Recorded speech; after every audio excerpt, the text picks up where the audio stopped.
everybody can't be the everybody can't be the problem. Somebody's got to be the solution, and everybody can't be the victim. The cops will say, "Wow, they treat us like this," and then the community saying, "Well, y'all are doing this." So both sides can't be a victim. We got to find that common ground, and come to an understanding and be more involved. We got the Power Police Athletic League, perfect example, boy. We got the Power Program. I own the chapter of the Power Program right here in Colorado Springs. I had one police officer come to the gym to visit. One. One police officer come to the gym to visit. And it's the Power Program, Police Athletic League. And it wasn't like I was asking them to come volunteer. I just say, just stick your head in the door. And let these kids know that you don't be afraid of you. Come in your uniform. Come in some civilian clothes. Let them see you in and out of your uniform. Let them see that you're human just like they are. Because like I said, they think the cops are thugs out here. I know right here in this community they do. And I've had one police officer. And I'm pretty sure he'll be the one that show up, be one of the first ones to show up when you all come out. And it's sad. You call and talk to them. But I've been shunning for a while, trying to start the Power Program. I tried to start that back when you was boxing, boy. And nobody wanted to listen. It was like, yeah, we understand. We know what it is. Nobody wants to listen. But my lifelong motto, if we can learn to lead our youth instead of label them, we'll be good. And we got to look at the same way with the cops. They got to learn how to help lead too. And it goes long ways. So Coach Lev, one thing I'll promise you after this call is I'll connect you with the sheriff of El Paso County, who runs the sheriff's department for your area in Colorado Springs. And they have 536 officers, and we're going to get some of them to come visit you. I would love. There's open arms. I've been trying to get a gun versus hoses boxing event. This gym has been open for 6 years now, man. No response. Crickets. Well, I know a guy. I appreciate it, John. And for everybody listening, we're having our first week next month, and Coach Lev is playing an integral part of it, with helping letting us do the gym. So we're going to have law enforcement in the community interacting in his gym. And there's probably no better sport than even boxing. No offense to you, Mike Haynes, or you, Kurt Schilling. It's probably nothing better than boxing to break down barriers quickest. So I'm going to jump to Paul if he's not on the phone. If I know that was his phone ringing there that everybody heard.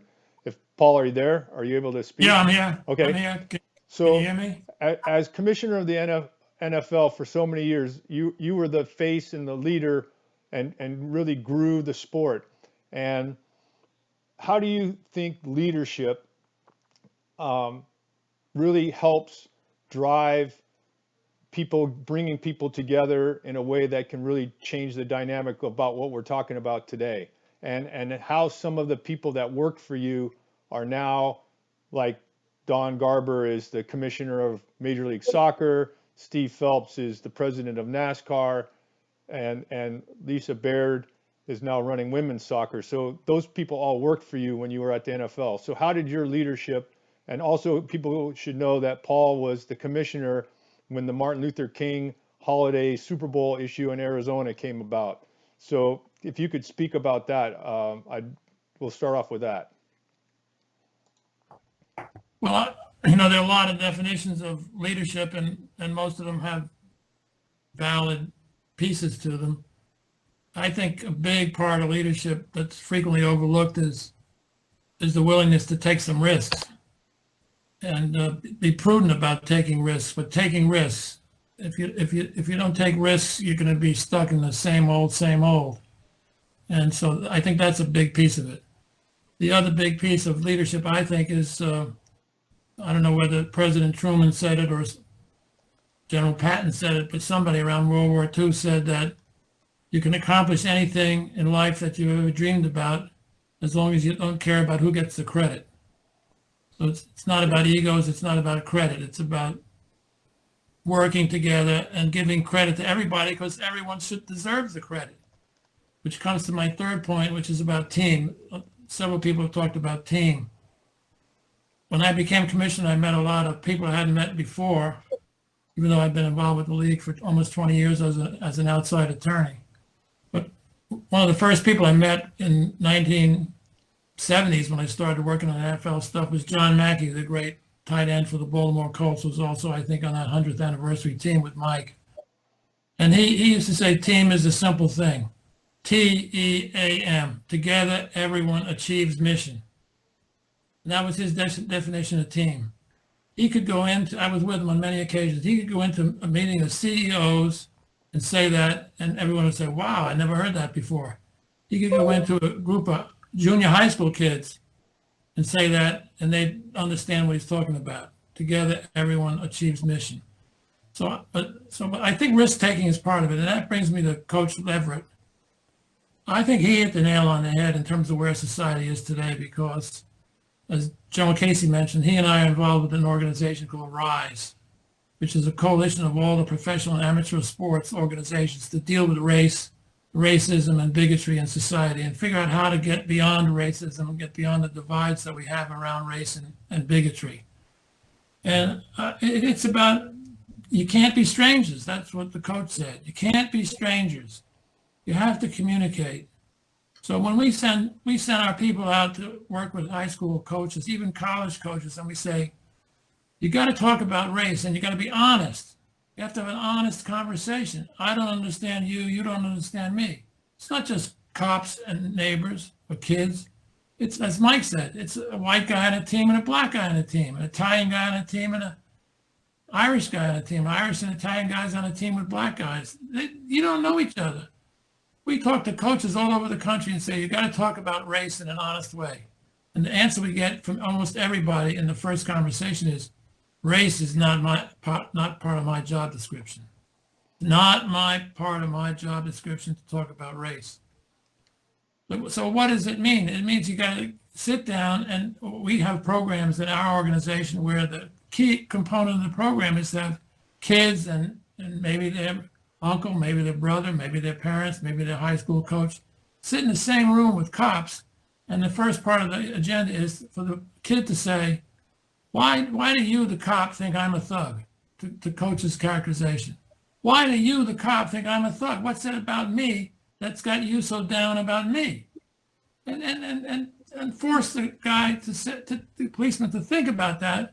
Why does he think X, Y, or Z? Some people think the kids are thugs. Some cops think they're not thugs. But what do you think about me? And then give the cop the other way around. Why do you think I'm a problem? So the kid asks, why does the cop think he's a problem? The cop asks, why do you think I'm a problem? Now let the cop listen to the kid, as the coach said. Why do you think I'm a problem?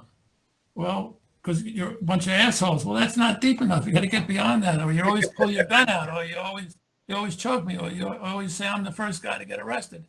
I think about Randy Moss when I was commissioner.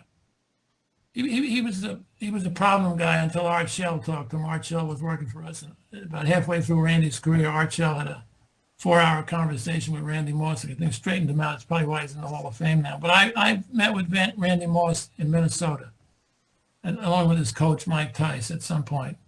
And he'd been spraying Clorox on the uniforms of the officials. He'd been throwing water in the eyes of other people. And we talked. And it came down to what he had experienced in West Virginia in high school. Interracial environment, black guys playing against white guys. Everybody was poor. That's the only thing they had in common. They're all poor. Whenever a fight broke out, the only guy who went to jail was the black guy. The white guys never went to jail. There were no black cops in West Virginia. So and then he went to college, same thing. Everyone was smoking marijuana. The only guy who got expelled was him because he was black. The white guys didn't get expelled. So where do you end up when you're 22 or 23 years old? You have no respect for authority because you've never met anyone in authority who respects you or even try to understand you. That's exactly right. That's the accumulated part of the problem. And Mike Tice said to me, I got to tell you a story about how much Randy Moss doesn't respect people in a position of authority. He said he's agreed this year to buy 1,000 bicycles and bring them into the housing projects in Minneapolis and give them away to the kids as a Christmas present. That's what he wants to do on his own. And I, the coach, said, we'll send our media people with you so they can see what you're doing and you get some publicity about this. He said, bullshit, if you send a media person out, I'm not doing it. I'm not doing it for publicity. I'm doing it because it's the right thing to do. But he didn't even trust his own media guy or his own coach to treat it in the right way. That was just, the coach was misunderstanding what a person he was. Coach thought he was being helpful and he was being hurtful. So I think what the coach said, Coach Leverett said, is really important. We can't be strangers, and we got to communicate. And it's not just about the cops; it's about everybody in society, including me. In the last years, the last 20 years, 30 years, I've thought a lot about this. I had a lot of issues to deal with. But in the last month, I said to a friend of mine recently, what I've recognized in the last month is that the African American community, the Black community, has been dealing with this stuff for 400 years. 400 years. Now, how many white Americans or how many Black Americans know what went on between 1619 and 1719, 1719, 1819, 1819, 1919, in terms of the torture that generation after generation went through? The deprivation of the right to vote, the right to have a job, the right to own a piece of property. It's 400 years. So I grew up as an Italian kid in Jersey City, New Jersey. And I remember my uncles and aunts used to say, well, shit, we had a tough life too. We had to get on a boat in Sicily and come to New York. And they told us when we were coming to New York, the streets were paved in gold. What they didn't tell us is that we were going to do the paving. But they thought that was a big problem. Well, it was a big problem made for 10, 15, 20 years, but at a certain point, you were accepted in society if you were Italian or Irish or German or Polish. But that has not been the experience of the African American community. Every time there's a step forward, there's a pushback on the other side. So I think you got to compare 400 years of history with 40 years of history. And then you can start to understand what the problem is. And I could see that, when I was an outside attorney representing the NFL before I became commissioner. I could see, like in the Curt Flood case and dealing with Jim Brown and other people. They felt that the team owners were treating them the same way that the sharecropper, the guy who owned the property, dealt with their ancestors. There was no respect. It was a one-way street in terms of the economics. When I started working on NFL stuff, and this probably goes back before Mike, the standard player contract in the NFL used to say, you play this year for $30,000 a year. If we can't agree on a contract next year, you play for 90% of 30. There's a built-in decrease instead of a built-in increase. Where did that come from? That came from the sharecropper, who got a certain amount of money at the beginning of the year from the owner of the property. At the end of the year, he owned more than he got because they charged him for the feed that he was planting or the rakes that he was using. So there's so much history here. But I come back to what the coach said. It's about, we can't be strangers. And the way we become neighbors rather than strangers, or respectful rather than strangers, is to talk about the tough issues that the heart and soul of it. And I think George Casey understands this as well as anybody, because when I was commissioner, I used to go with Mike and others to visit the military in Germany, or sometimes even in Iraq. We sent players in Baghdad and elsewhere. And what I could see with those kids, you'd meet a group in one of those vehicles you had for the infantrymen, some kind of, I forget the name of what the vehicle was, George. Humvee. No. MRAP. Yeah. And it was black guys, white guys, Spanish guys. They all respected each other because of the reasons that George said. In society, we're not like that. We have our own little segment. We think we're right all the time and everyone else is wrong all the time. Paul, I think what we plan on doing, John and I, at our retreats, and I'm so happy you stated this, was having those conversations where law enforcement and the community speak to each other and say, why do you view me how you view me? And then vice versa. And I believe, John and I believe wholeheartedly, that's going to help create some breakthroughs throughout this. So thank you for sharing that. And just one further point on what Coach Leverett said. There's a program in LA which brings police officers together with athletes. And I asked the guy who was running the program, what's the hardest part of the program? He said the hardest part of the program is if it's a voluntary program, the cops who show up are not the problem. The cops who show up already respect the kids. Mm-hmm. The problem is if it's voluntary, the guys who don't respect the kids never show up. So you got to say to people, you're going. It's part of your job. You're the one who's got to listen to these kids, not the guy who already agrees with them. So a lot of things have to be commanded or incentivized, not just voluntary. So next week's our next week's town hall is going to be on that topic and how you bring people together and create that conversation. And we're titling it "Walk a Mile in Someone Else's Shoes," and that's a project that we hope that can be replicated. I was talking with George earlier today. It's a program that could be replicated in any school in America, and that's one of the goals that we have. And how do you utilize vets and the motto and the creed that vets utilize as part of their daily life, even after service, can be very helpful. And you have that dynamic of veterans and athletes working together to have those kind of conversations, because they're tough conversations to have.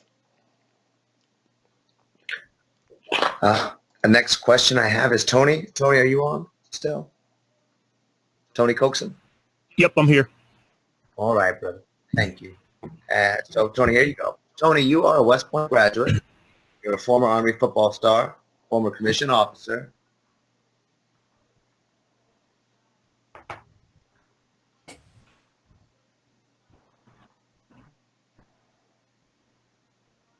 I think Boyd's feed got Lost frozen. the signal. Yeah, I think he froze. Yeah. So I'll read the rest of the question. Okay. You were a Super Bowl champion, special teams coach with the Denver Broncos, and you had to gain the trust of your teammates in college on the field. You had to gain the trust of the men you led in combat, and you had to gain the trust of the athletes who you coached. How do you see using communication to assist you in gaining the confidence of those around you in each of these settings? Again, first of all, thanks again for Boyd and you, John, for being in this group of guys. Great people, General Casey, sir. Pleasure to kind of see you again, and guys all around. I'm really happy to be here. Coach Leverett, I'm not too far from you. I'm down in Parker, Colorado, and Boyd's give me some lessons here and there. So I may come. I'm not a law enforcement, but I may come down and hit the bag a little bit for you and meet you face to face. So I'd like that opportunity at some point. You're more than welcome. Appreciate it, Coach. But to answer the question, again, everything that I do as a leader and as a, as a coach, I picked all that stuff up from everything I did at West Point and what I was taught and what I learned, and communicate. And again, a lot of stuff is going to be repeated. I think communication is the key to everything when it comes to leading and get people to understand. My whole approach to coaching and the coaches that are on here and the athletes, Mr. Haynes, you guys understand the pressure that coaches are under. And again, from high school to college and even nowadays, we're hired to win ball games. And if you lose sight of that, guys get really focused in on, hey, I gotta win. And to me, I don't focus on that part of it. My whole drive to get into coaching was leading and mentoring men and young men, particularly in the college game. And my focus is on all that stuff, gaining the trust of those guys that you're when I was in the Army, the guys, my NCOs, my soldiers, as a coach, my players. That's the first thing I do. I try to win the hearts and minds of those individuals, to let them know, hey, this guy cares about me. He cares about me more than just being on the field and what I can do for them. I truly let them know that I care for them as people. And when you win the hearts and minds of people, as General Casey will attest to, and Coach Leverett, you being an NCO, the backbone of the Army, once your soldiers know you got their back, they'll do it. Sure, the first thing I did was reach out to my NCOs. When I first got to Fort Bragg, the very first thing I did as a snot-nosed second lieutenant, straight out of basic officer basic course, I grabbed my NCO. We went to lunch, and I went and talked to him. I was like, hey, you forgot more about the Army than I'll ever know. I'm going to lean on you for everything. And you're going to I'm going to do what you tell me, what you recommend. And there are going to be times I don't do that, and I need you to have my back. And Roger, sir, we got that. And we were good to go. And it's always been that way. And I do the same thing now when I meet my player first time. I get to the yard, I get to understand, I get to find out who the jokesters are, who the leaders, who the shy people. And then that helps me to manage their personalities and then bring us all together. So I make it a personal thing. I talk about life. I try to meet their families. I get them to meet my families so we can bring each other together and know, hey, this dude just doesn't care that I can run fast and jump out on the football field. He cares about who I am. So when I do have to get on him about something, they know it's coming from a place of love. And then when I do have to get on them, I go back on my grab on a daily basis. Every time I talk to them, I let them know how I feel about them. I say it all the time. And I let them know as men, it's okay to tell another man you love them. That's just being a human being. That's not being soft. That's not being a wimp and all this craziness that people say. It's being human. And when people, and the great Eddie Robinson said, coaching is a profession of love. You can't coach them until they know you love them. And once they know that, Coach, Mr. Haynes, you know that, and General Casey, and so like all you guys know that, Kurt, you guys know when you have that care and love for the people you're around, you will do anything for them. And I feel that way about all my former players. I did for the guys that I played ball with at West Point. We talk all the time, and they're guys, they know we love and care for each other, and they know. If a buddy of mine called me right now and I found out he's been in the hospital and he needs a kidney, it's going to be a race, and we're going to have a fist fight for about 8 guys to try to see which one of us is going to give him a kidney for him to live. And whoever wins, the other 7 are going to be pissed off that they lost to not do it. That's just how we are. And if I get a call from one of my players right now and they need something, they know I'm going to be there for them because I established that a relationship from the get-go. I let them know from day one, it's not about ball. It's about you being great young men, being future husbands, future fathers, future positive citizens in this country. And once you win that, the wins come, take easy, and the trust goes from there. Thank you very much for that, brother. And let me bring up your next question, please. So following that, at our retreat then, that we just gave, what type of exercises or formats do you think we can set up between members of law enforcement and the communities they serve to really help each group attending understand how the other communicates? I know it's a little bit repetitive, but I want to hear your perspective, please. It's going to be a little bit more repetitive because, it's right down the line of what Coach Levin and everybody else saying. We got to get everybody to engage.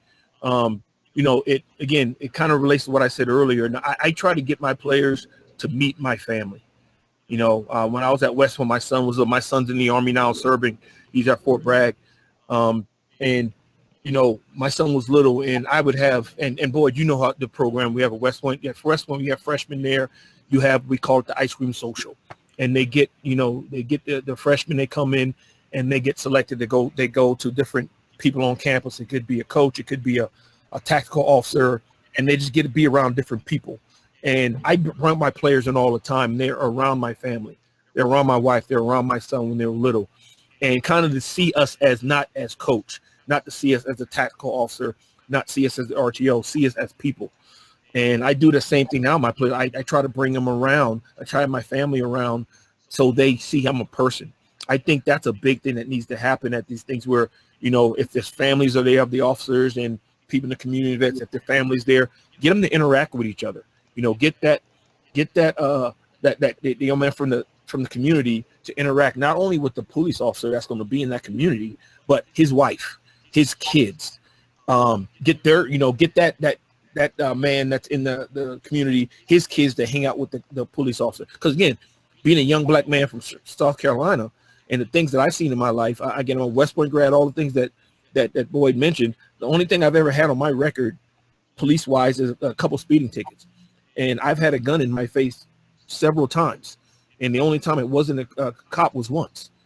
And I had those, and and that being said, I don't hold a grudge against every single cop. I'm smart enough and mature enough mentally to know that it's not every cop, but I still get nervous anytime there's a cop's lights around me, and I shouldn't have to be that way. But it takes get that comfortable to understand, hey, this kid, if I'm working in this neighborhood, they need to know the people in that neighborhood.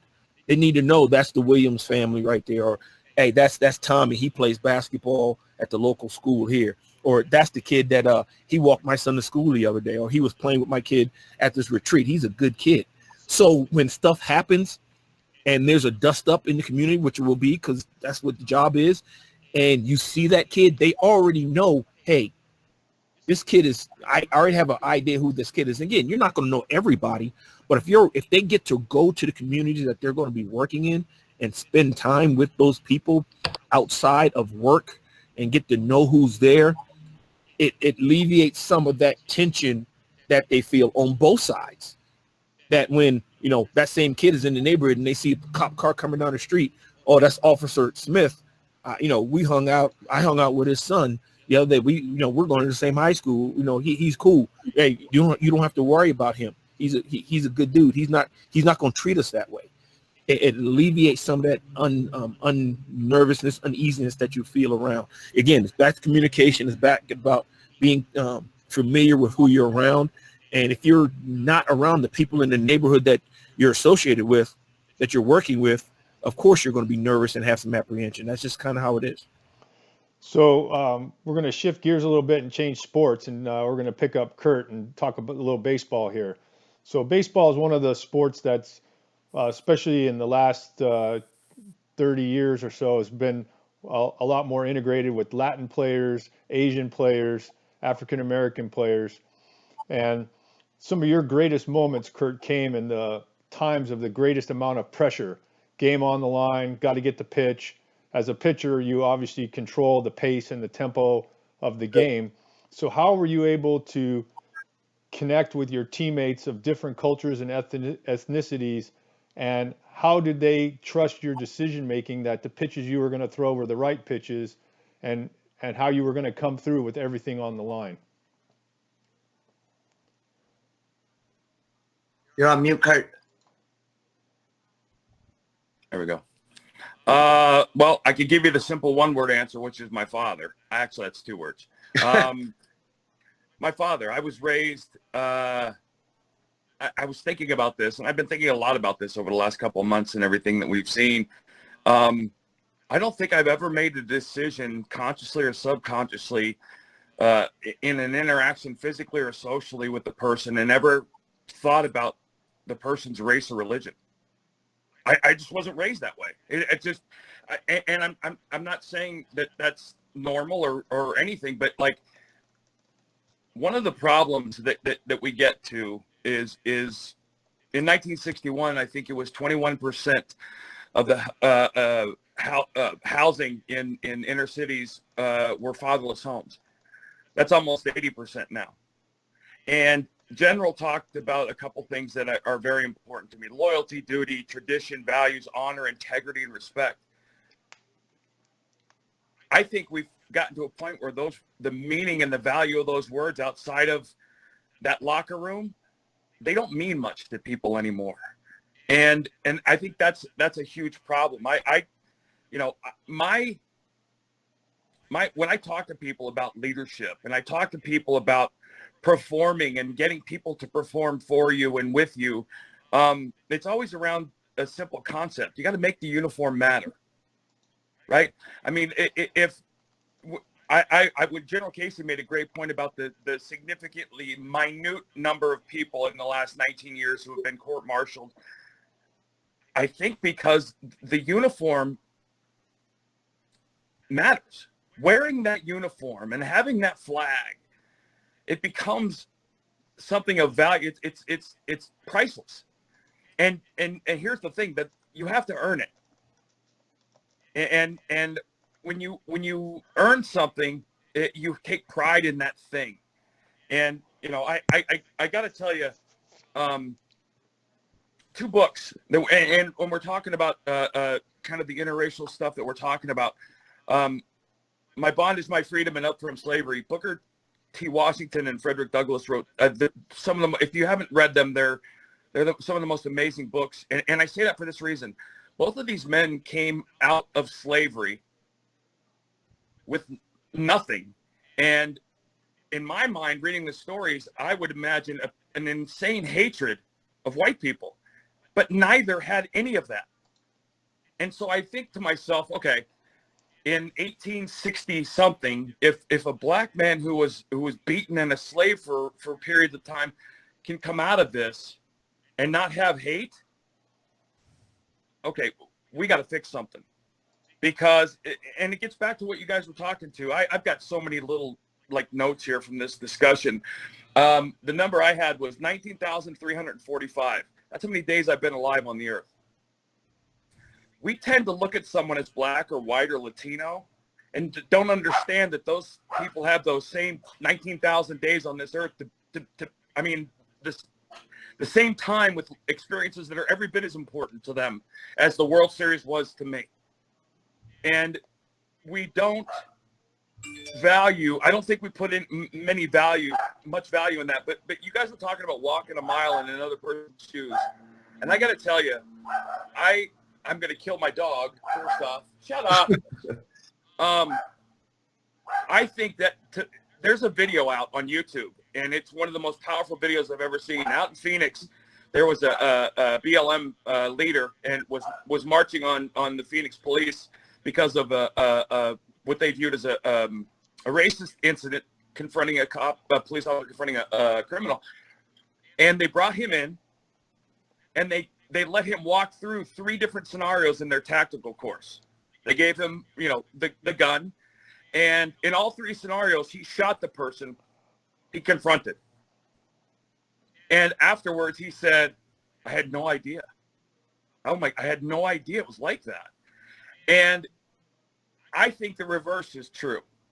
I think if you were to be a police officer and you had a beat, and you were to go with a group of kids, just hang out for a day and get to see the things that they see and get to experience some of the things they may experience, I think the same reaction would be I think it would be, wow, I had no idea. And you talk about those words, the loyalty and the duty and the tradition, the value, honor, integrity, respect. The one word that to me has to come into play when it comes to law enforcement is accountability. Mm-hmm. If the badge means more than the oath, or if the job means more than the oath, that's a problem, I think. And I don't know how. Listen, I had the pleasure and luxury. And by the way, I just want to mention before I make this next point, I'm a little bothered that we're an hour and 15 in, and I haven't heard a mention of the greatest NFL franchise in history, which is the Pittsburgh Steelers. But anyway, I don't think we have any Steeler fans on the call. I think I prohibit them and mute them out of the call. But if your first interaction with law enforcement is a physical confrontation, I can't blame you for having that fear. I don't know what it. Stories like Marcus Dupree and Michael Vick and I see and I hear stories like Dr. Ben Carson and Alan West and I see people. I was very middle class. I didn't have, and I worked my ass off to get the things I got in my life. And when I look back on it, the value of all of that came from being with 25 guys I would have killed for. And it gets back to that point, making the uniform matter. You have to. The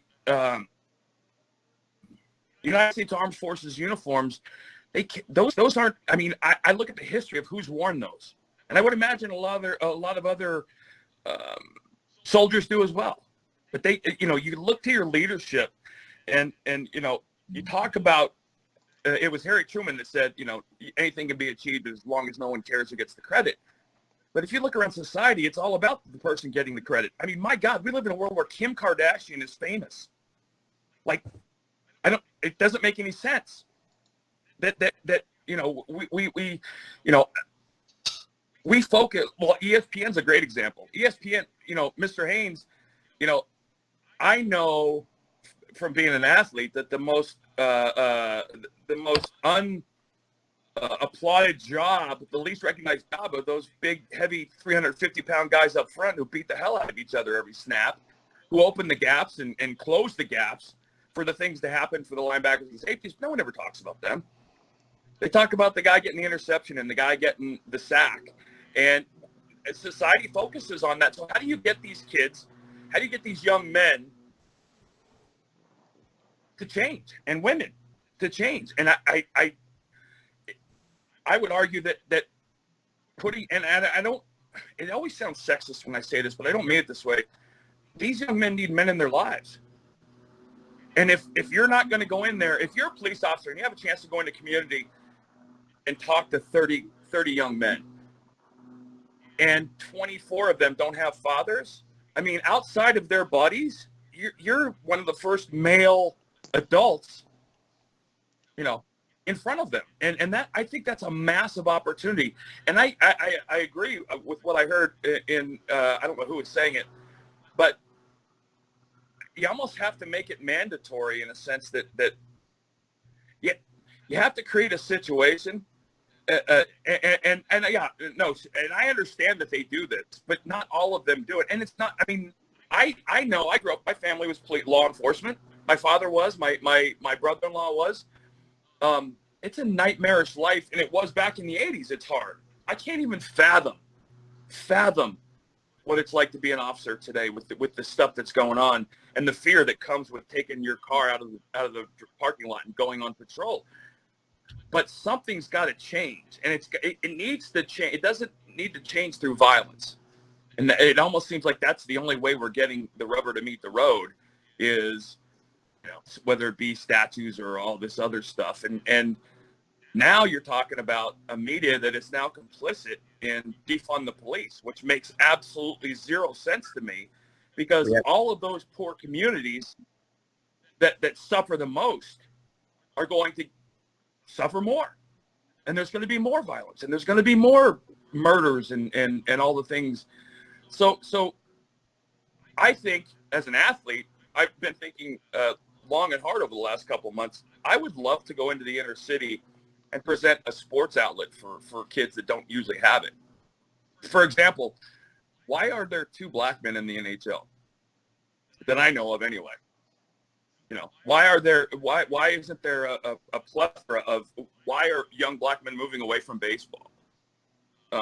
Those are the questions. You guys know as coaches and as leaders that you can't lead anybody that doesn't respect you. And the biggest joy in life comes from making somebody that leads you proud, right? I always lived to get the okay and the approval of my father. And I got it when I deserved it, and he busted my ass when I didn't. Mm-hmm. That's a valuable thing, because I played for managers and I played for coaches who I didn't really like them. Didn't change the way I played. It certainly changed the way I felt after the game, though. And when you can be around people that are leaders and that can enforce and reinforce and help guide you, but you can't do that until you get their respect, until you get to know them. And so, you know, I know out in LA there's a gangs unit that goes out, and they're very integral in the community, and I hear they're getting cut, by the way. That shouldn't be for gangs only. And Kurt, John, if you want to tie it on in. Well, I want to real quick, Kurt, just as a follow-up, you were kind of just about to touch on it, and I wanted to ask you specifically about baseball and how the game of baseball can build trust in the law enforcement and the community, and by having the community and the cops play on the same team, and the game of baseball, because we talked a lot about football, but how can the game of baseball help build trust with law enforcement, the community, and bring those things together? I think that there's a multiple step solution to this, and I think that it needs to be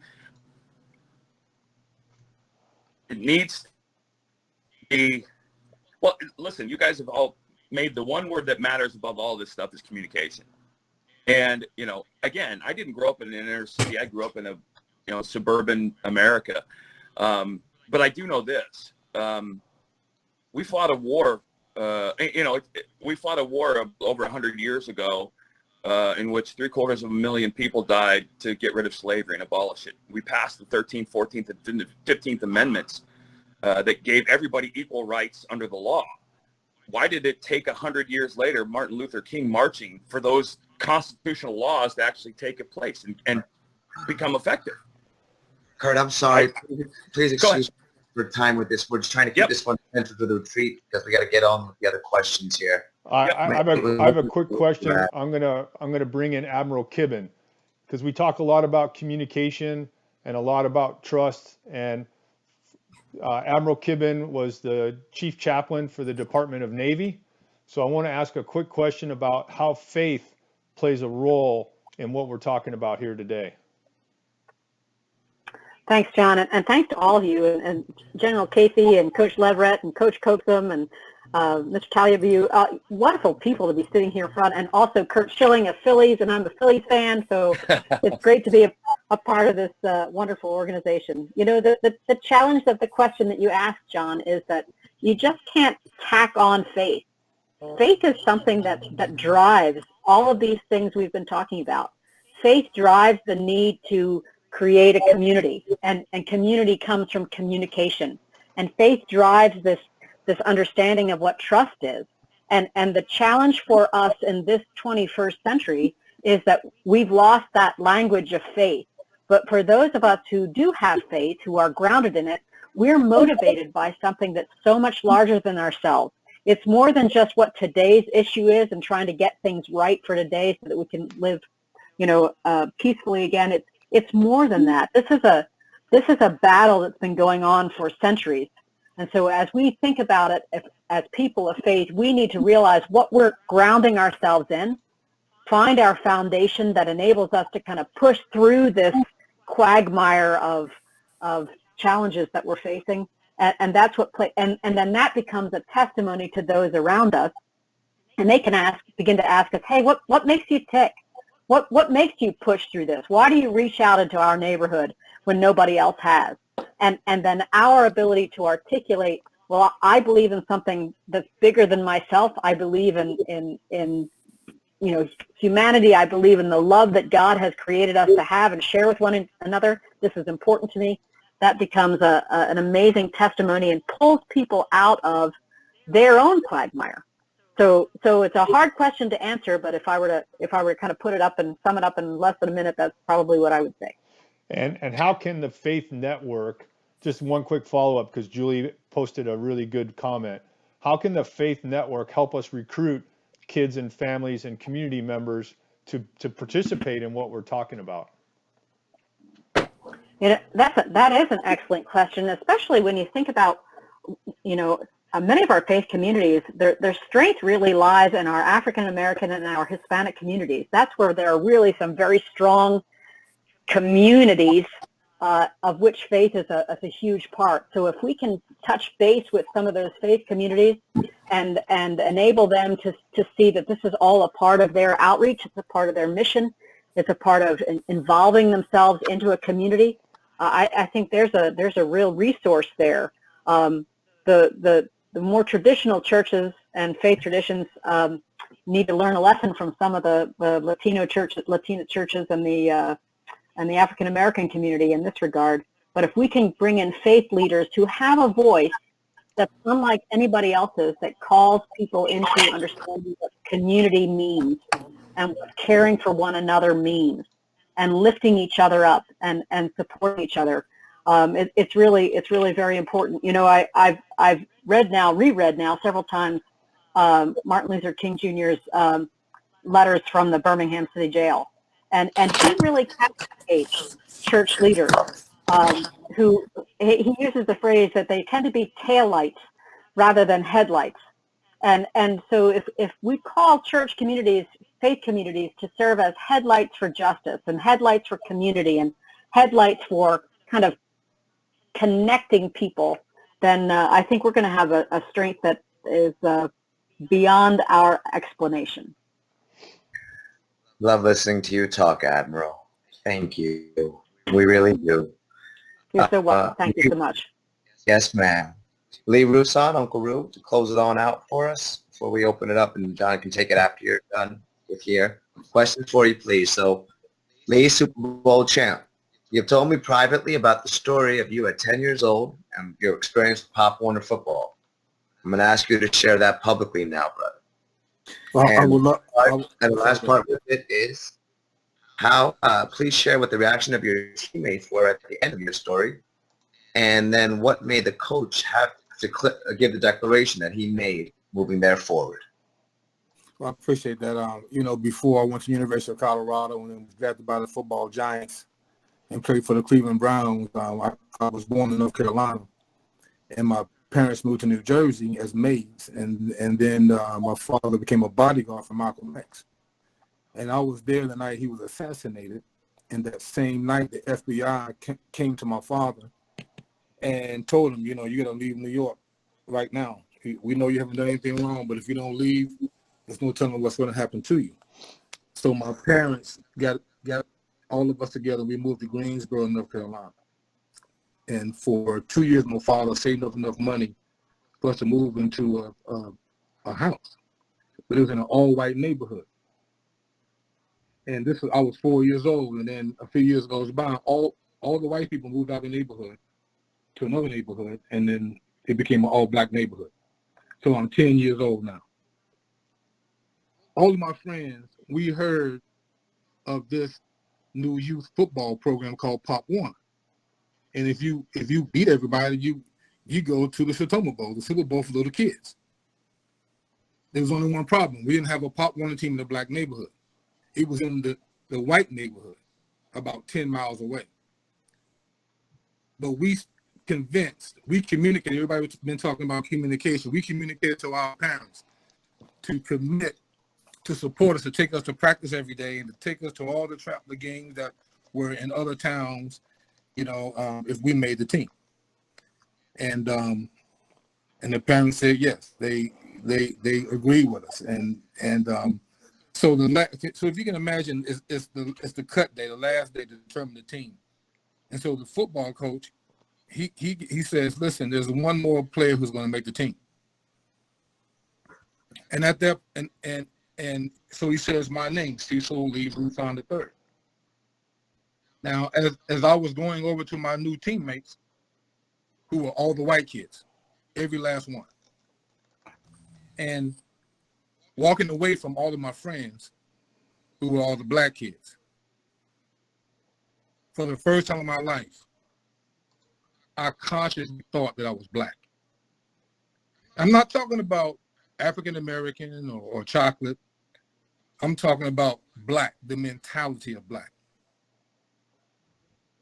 What other people thought black was, whether it was black people who may have thought that one black was, I'm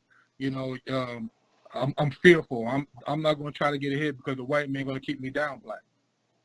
Or I want to be white black because white is popular. Or I'm the bougie black. I'm the rich black or the better black. So there was different kind of black. So in that moment, I was thinking, for the first time in my life, I'm black. Was I was walking to all the white kids away from all the black kids. And that night I'm in my room, experiencing two emotions. We can go to the Super Bowl for little kids, because that was my passion. You know, and that was all about passion. And at the same time, I felt separated because my sister was cut from the cheerleading team because she was black, and none of my friends were on the team. And so my father comes into the room and he says, Lee, you got a choice to make. They cut your sister from the cheerleading team because she's black, and that ain't right. I'm going to give you 3 days to make a choice. You're either going to play for a team in your own neighborhood, or you're going to play for the team that you just made. I'm not going to make the choice for you because I'm not raising males in my house. I'm only going to raise men. And I started crying. And he walks out the room. And 3 days goes by, and he comes to me and says, son, what's your choice? I said, Dad, it's the hardest decision I ever made in my life. But what's going on between you grown people, us little kids, we didn't start it. But if I quit right now, nothing's going to change in America. And my father, he had to get this stuff together because he didn't think I was going to take that risk. And then he goes, well, I'm not going to come to see you play on Saturdays. And I just started busting out crying. But I held to my gun. And so every Saturday, my father would hang out with my sister and my mother and my aunts and cousins and everybody. They would come and see me play because I was like a phenom. Nobody could tackle me. I played both ways. Every time I touched the ball, I scored. So people would come and see me, see me play, but my father would not come until the last game. And my sister said, I want to come and see me play. At the banquet, at the year-ending banquet, the head coach gets up and he says, Lee, come here. And he goes on to communicate. Everybody knows Lee is the most valuable player. But I want everyone here to know this, that because of a choice that he made, next year we're going to have the same amount of black boys on the football team and the same amount of black girls on the cheerleading team because of a choice that he made. That was 1972. And things began to change in Greensboro, North Carolina. Why do you feel, Lee, that your teammates and the coach took to that declaration? Why the coach made the declaration and your teammates accepted it? And what do you think we can do at our retreat so that the law enforcement and the community is buying to that same line of thinking? Well, I think my life, as I look at myself as a 10-year-old individual, I've just exemplified choosing to be a positive role model. And if everybody whoever's listening, I didn't say role model. I said a positive role model. That I made in real life, I made a choice. And the choice that I chose was the right one. That's what everybody responded to. I did not react. I remember when I signed my contract with the Browns and Bill Belichick, I was going to sign my contract. He said something to me before I signed the contract. He said, Lee, he said, do not react in effect to what's acted at you, but respond with what's already in you. And at the age of 10, all that was in my heart was my passion and my love. The fear was not in my heart. Even though I love my daddy. Even though my friends weren't there, I knew that I had to make that decision. I just responded. And I think that one again, out of the conversation, the voices of everybody communicating tonight has been amazing. And I believe that we got to find a way to say to the media and everybody, you don't get to tell everybody who the role models are anymore. Everybody's a role model. It's not just famous people.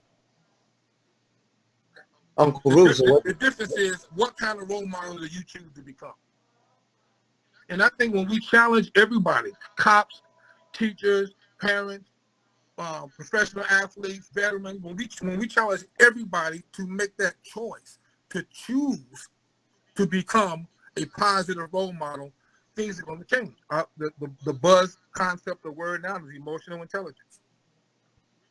All of us are going to develop how we handle ourselves. How do we relate to others? How do we work in teams, in groups? And how do we lead? What do you think we could do at our retreats then to inspire that? So the way your teammates at 10 years old and your coach was inspired by you and your teammates accepted it, you know why that happened. What do you think we could do at our retreats to? I think it's easy. We have some type of performance training. We are creative. We creatively in action put together some mentoring sessions. Some different types of role playing. There's all kinds of things we can do that we can come together and learn and continue to grow and prepare for the change that's already taking place in us. And then again, as we walk that walk and respond in our own, as far as who we are truly in our hearts, other people are going to respond to it. When I speak in schools throughout America, there's always some kid after I finish talking that comes up to me and he says, you know what? I never looked at life like that. You see, I ask them the question, I go, who are you? And then at the end of my talk, they say, I never heard it like how you put it, how you presented it. When before, who I am is my nationality or my reputation or my job. But you took it to a whole different place. Who I am is the source that I'm plugged into. It's the foundation that I stand upon. And every role that I play is a part of who I am. But every role that I play, that what source and what do I really truly believe? That's where it comes from. That's where the power comes from to be who I am. I try to challenge people all the time. You can have some type of knowledge of who you are, but you got to become it. We're not human doings, we're human beings. We got to learn how to be who we are. Amen. Okay, so I have a quick roundtable question I'm going to start with Paul, and then just George, you'll be up next. Just real quick, what does the desired end state of our actions and efforts look like, and how should we define it?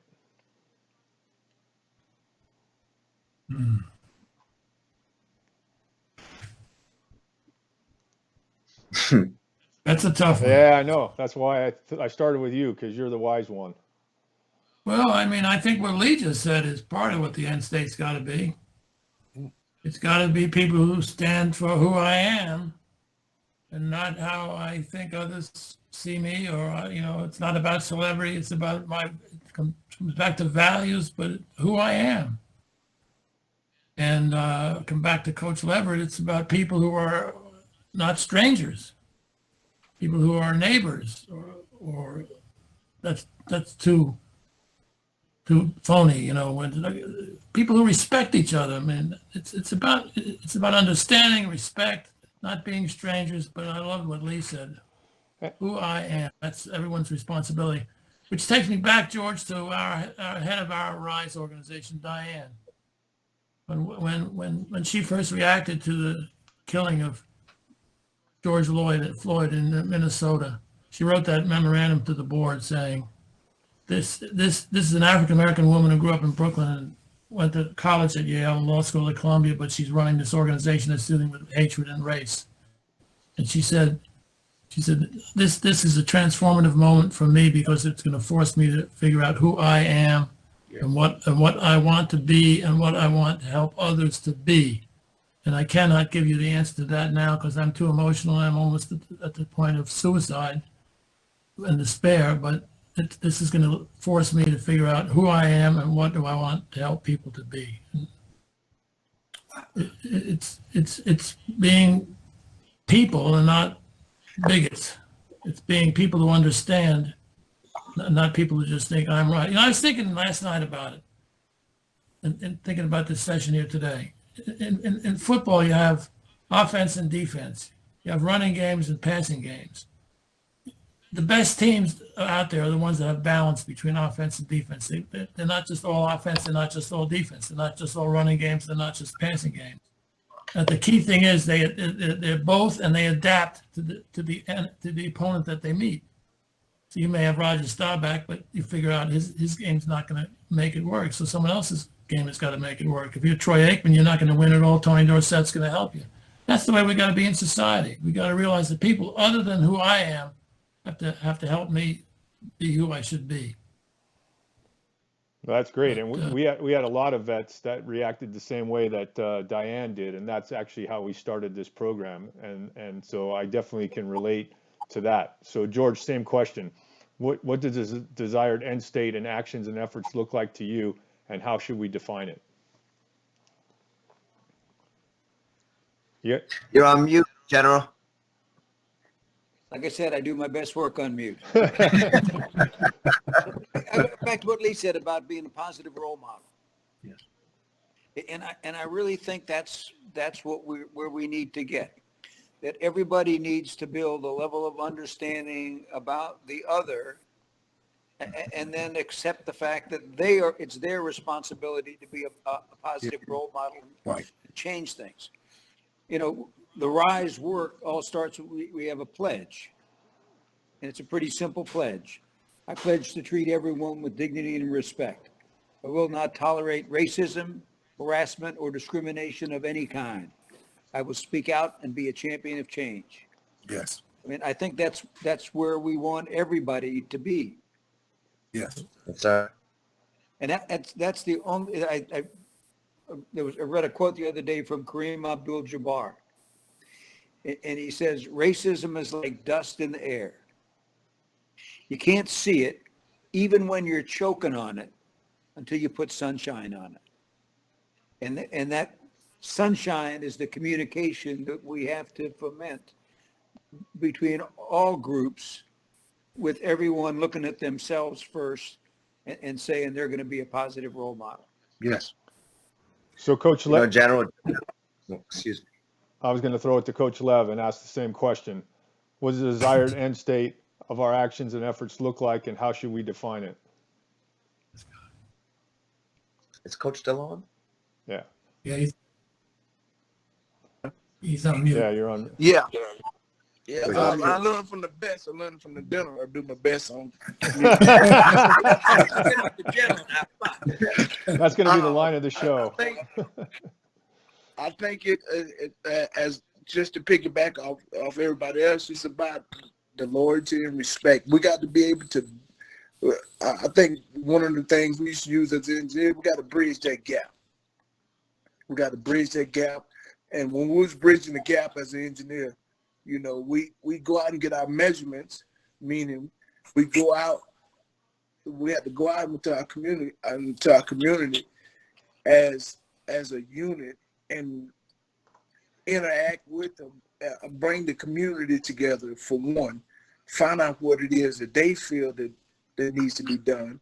Then we go back and we put our plan together. We bridge that gap, bridge it from both sides, and it's about loyalty and respect. I go back to my NCO days, and the general hit on it one time, and Kurt hit on it as well. It's something about gaining the respect of who you're leading, and to the point where they know they'll run through a wall for you.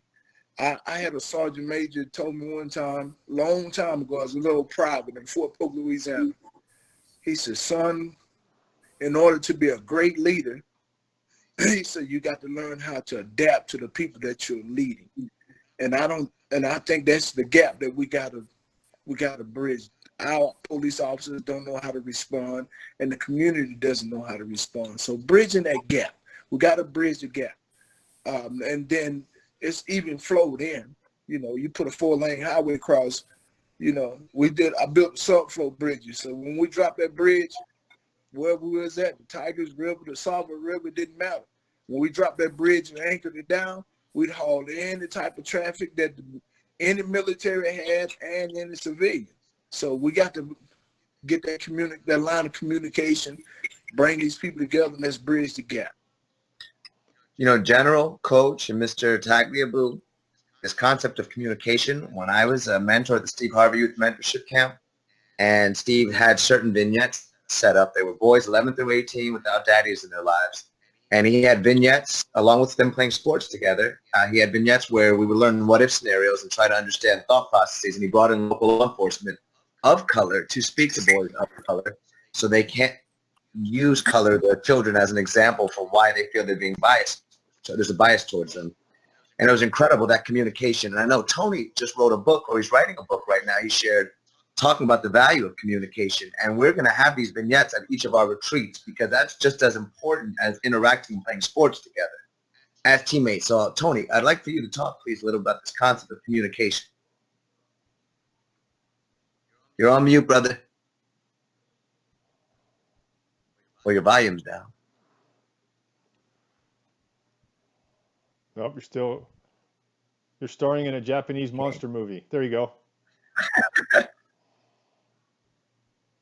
No, it's only going to be one word in the translation, and it's not moving 100. Can't hear you. Tomorrow, Godzilla attacks. You want to log out, log back in, Tony? All right. So, Lee, I'm going to throw a question to you, because I really like what you were talking about, be who you are. So let's say we got two people and they want to be who they are, and you're trying to build respect. Explain how you can respect someone even if you don't agree with them. Because I think right now in our country, we've got to the point where you can disagree And we need to get back to where you can disagree and respect one another versus the way it is now, where you disagree and you disrespect people. Well, the first thing is, in terms of identity, is you need to know who you truly are. Once you know who you are, then you don't let anyone else define you. So you can be in a conversation, you can be in a confrontation and an engagement, and you may not agree, and that person agree with you, but you're not going to let whatever that person says or communicates to define you, because you remember in that moment, that time, you look in your heart and you remember who you are. Just like in football, the plays called in the huddle. Okay, quarterback says, "Are you ready?" And everybody goes break. You come to the line of scrimmage, all the pressure, all the stress. You got 11 guys trying to stop you, but you remember to do your job. You remember who you are in that moment when that ball snapped. In the game of life, it's the same thing. When you're making choices, you remember who you are. You remember what you already know. And this can be learned. This is an emotional intelligence type of trait that people can learn. They can be smart in a different way. They might not be smart academically or this way or that way, but for the most part, anybody can be smart in this particular way.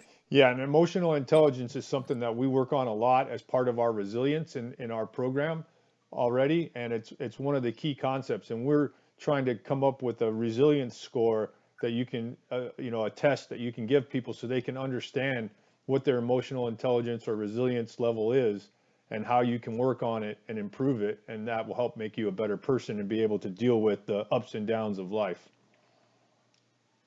And I have quite a few questions. I have a program that has 5 questions.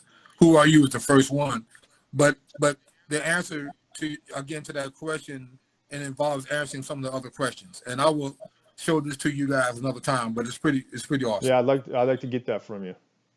Okay, most definitely. All right, Tony, you want to see if you're mute? Can you guys hear me now? You sure can. And thank you, All right, Uncle great. Lou. Yeah, sorry about that. I don't know what happened, but yeah, just to kind of talk about, it comes down to a couple of things, and to answer the overall question, I think it's a simple answer to fix all this, but it's hard to accomplish. And to me, again, it all comes down to leadership and culture. That's in in our country, in the departments that we work in, the law enforcement departments, all leadership and culture, everything we do. And again, talking about communication, like Boyd mentioned, I'm working on a book that's all about leadership. I'm tying everything I did as an Army officer, I learned at West Point, in the civilian world, in the corporate world, and as a coach, and tying that all together into what I'm calling the leadership playbook. And it's simple things of just outlining. One is outlining the misconceptions that a lot of leaders, especially first-time leaders and young leaders, have. They think that they have to have. And then just little things like talking about communication and talking about, different ways of bringing people together and how to do that in a lot of different scales. And it's a constant thing. Communication isn't just when you first get there and then do it again. You got to communicate every day. You got to check those. You got to check the azimuth of your guys every day, and everybody in your team. You got to constantly communicate. That's your number one job as a leader, is to bring everybody together. And that's the beauty of, for me, between football and being a football coach, being an Army officer. The tie. I think General Casey said it earlier, and I think Mr. Haynes, you said, a lot of guys said it. It's so intertwined that in both situations, as an Army officer and as a football coach, my job is to bring a group of people together that are different races, different ethnic backgrounds, different religious beliefs, different financial upbringings, bring them all together, get them on one common accord to accomplish a goal. The only difference between football and the military is the stakes that are involved. Obviously in the military, you make a mistake, it could unfortunately cost someone's life. That's not the case in football. But the concepts that we lead by and we train by, and that I know personally that I bring in, it's the exact same thing I did as an Army officer. And it's all about constantly talking to your team, your players, your other coaches, keeping everybody in the same mindset, keeping everybody involved. And I tell my guys all the time, when all this stuff first broke out with George Floyd, we had a team meeting, and our head coach, Ed McCaffrey, did a good job talking to everybody. And I talked to my group individually and like, look, fellas, if everybody in the world could spend a year in a locker room of a team sport, whether it be football, basketball, but even boxing, just spend a year in a locker room and know what it's like to depend on someone else and not care what he looks like or what she looks like. And this other thing, people always talk about, the first people say, I don't see color. Well, that's a lie. We all see color. What we have to do is not pay attention about the color, not worry about the color, and see the heart of that person. I have guys that I go to, and Boyd knows all my buddies that I talk to all the time, my teammates, and he calls me his big brother all the time. And all my guys, we call each other brothers, because that's what it's about. And I mentioned it earlier. There's white guys there, there are black guys there. My son's godfather is a white guy I went to West Point with. I got buddies that are, they're white, they're Mexican, they're whatever. And again, if someone needs us, it's a race to see who can get there first, because we don't care. And if someone steps to them, if someone steps to my white brother, Nate Hunterton, they're going to have to get through me first. Amen. And we'll finish up, Mike, with you if you have any. And I tell our guys, that's how we're going to change this thing. That's how we change this thing. Sorry. So, Mike, you're up. If you want to give us some final thoughts and how you think we can accomplish our goal. Well, I think when you see something, you got to say something. When you hear something, you got to say something. I guess about 10 years ago, I was working at the NFL, and we used to have a program where we would go around to every team, and as Boyd was saying, doing vignettes. And did you say Steve Harvey does that, Boyd? Yes, sir. Absolutely, vignettes. He does that at his annual camp.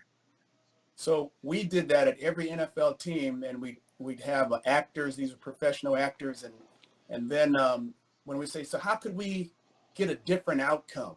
And we just enlist the support of the audience, and then we say, that's a great idea. Once you come up, you play this character this time, and we get a chance to see it played out.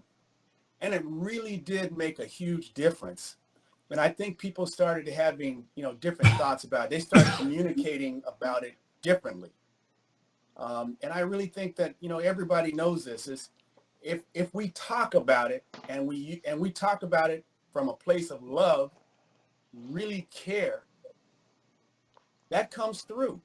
And other people will all of a sudden have the courage to speak up too. So I know for sure I've been in situations with my friends, even with my family members, with my kids, and someone will say something and people will just let it slide. I think that we need to step up and say something and really be brave. I grew up probably like a lot of you guys. Your parents, they teach you to be safe, not to really take a lot of risk, with police, we're talking about a lot of police. You can't really take risk with the police. Depends on the situation, obviously, but for the most part, we have to, I guess I only say that because you have to be smart, but I don't think that means we have to let it pass. We can take a different action. And that's what I'm realizing now with all the stuff that's going on now is I'm happy to have all this going on. I actually have gotten out and walked in some of these lines and protested myself. I wanted my kids to see me out there protesting because I wanted to bring about change. I thought it was important for them to be an example for them. So that's really it. I say, don't be afraid to take a risk. Matter of fact, force yourself to take a risk. If you be safe. I'm not saying be stupid, but don't walk past something when you know that it's wrong. You can say something at least. So that's really it. And some of the things that we can do is do kind of what Steve Harvey is doing. I know that works, doing vignettes, and that gets people talking. And once they're talking, they'll see the right answer. They'll have courage and just bringing it up in the crowd amongst their friends or teammates or colleagues. So that's really it. I've enjoyed everybody's story on this call, and I've learned a little bit, and I've been reminded about some things. We talked about a lot of important things, and for me, it's be yourself. Don't be afraid to take risks. And if you see something, say something. Mr. Haynes, our hope, John and me, is that we are able to hold these retreats year-round in multiple cities, every city, partner up with major sports organizations, the different leagues, and create these vignettes, create these sports, and have veterans with the community and law enforcement. And this becomes the norm in our country. And it doesn't stop until we create the change finally. John, what do you think about that? Well, I mean, it's been great, and I really appreciate everybody's contribution. And next week, we're gonna host the town hall, walk a mile in someone's shoes, and we're gonna have some kids and some parents and some community people, some police officers, and we're gonna do some of this conversation that we've been talking about. And I hope all of you join us for that. And it's going to lead into a program with schools that we're trying to adopt and working with the American Legion and some other veterans groups. And hopefully with luck, we'll be able to assemble in some groups going forward. Hopefully this COVID situation dies down. So, Paul, if you want to say anything before we go, or General Casey, and thank you, everybody. Thanks, Boyd, for helping me put it together. Thanks, Renata, for all your great work behind the scenes, and for everybody who joined and still here. I just like to thank everybody for their inputs. Very, very, very thoughtful. It helped me a lot. Thanks. Thank you, sir. I agree with that. I really appreciate you allowing me to be part of this, and I've been a part of a lot of discussions similar to this, but none as good as this. Well, I really appreciate that. That means a lot coming from you. Yeah, we do. We need your help, guys, moving forward. We need your help. It's not just here at the Google Meets. We need help spreading this throughout the country, actual retreat after retreat after retreat. So please join us. Yeah, I'll be following up with everybody and trying to put together some next steps so we can really, and hopefully, like I said, everybody can join us next week. And then hopefully that'll be a great experience listening to the kids. And we got some kids from South Central LA, and we got some different police officers from different parts of the country. And it's going to be, we got quite a different demographic. And I want to thank some of the vets for helping me identify some of these speakers that are going to come on for next week. There's one subject, the one issue that I'll just flag at the end, because it keeps coming up in terms of who I'm speaking with and what I'm hearing among current athletes and non-athletes, is the question of, do I, as an African American, do I as a black person need white allies, or is the idea of a white ally condescending? Am I not better off doing it on my own? So there's a split even among athletes today, I'm hearing. Some of them say this has to be everybody, and white folk can be effective allies. Another group saying bullshit. If we need white people to help us, then we're not real men. Yeah. And I don't know the answer to that, but that's out there. No, I totally understand that answer. And my thing would be, what we're trying to do is, we talked a little bit about it, or a lot about it today, bridging the gap. And if all you're doing is preaching to the choir, you're not really going to make any change. The only way you're going to make change is you got to bring the other side and get them out of their bunker and meet them in the middle ground. And whether that's with white allies or not with white allies, that remains to be seen. But you can't just scream at your own people or scream at your own ideology and expect anything to improve. And that's really the kind of the central theme of what we're trying to do, is you got these two sides, or maybe more than two sides, in these bunkers, and how do you get them out of the foxhole and get them in and get talking together? And that's what we're going to try to do. Wow. Thank you all for joining us on this call. Thanks, everybody. Great to be Thank on. you. Great to be I with just you. want to say one thing. Hoya Saxa to Paul Tagliabue, my alma mater as well. Make me proud. And I'm also from Jersey City. Well, George is Georgetown too, but he's a lot younger than I am. He graduated in 72. I graduated in 62. Yeah, well, I'm 89, class of 89. Well, you're really young. I just know that General Casey has great seats at Georgetown basketball games because I got to watch a game right next, enjoy those seats with him at a game not too long ago. As he should. Thanks, everyone. Thanks, everybody. Thank you, Ari. Okay.